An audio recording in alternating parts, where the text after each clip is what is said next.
On the spin drill, you're going to have one person who's in a quarter position, the other person who's going to be in the top position. The quarter Go to the position. ground. Do it? Yeah, we'll get the ground. Changing. Sure thing. Quarter positions for the bottom person is going to be this position here. It's going to be hands and knees. Knees down. Take a look at this. It's not directly underneath you. There's a slight spread out of the knees to give you some wider base. I'm trying to duplicate how my standing position would be. I want my knees to be right under where my feet are. Not wanting them narrow. So how I would stand in my athletic stance, to the knee down position. Not to the inside, not too wide, just directly under where the feet would be. That makes sense? So here, my feet are, knees to knees.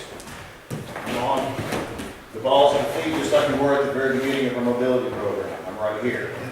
The hands are on the mat, fingers, tips pointing this direction, elbows pointing back towards my body, back towards the body. All the pressure is not through my fingertips. I'm pushing off the mat with my hands through the bottom heel of my hands. The reason I'm doing this is I'm just not passive here. On the side, it kind of looks like there's 6 points of contact. 2 hands on the mat, 2 knees, and both feet, balls of both feet. What I'm trying to do actually is push through the balls, through the heels of the hands to push backwards. You see, I'm exaggerating this. The knees are actually slightly lifted here.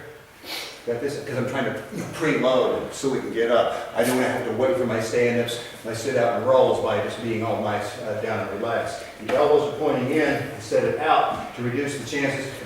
Quarter position, hands and knees.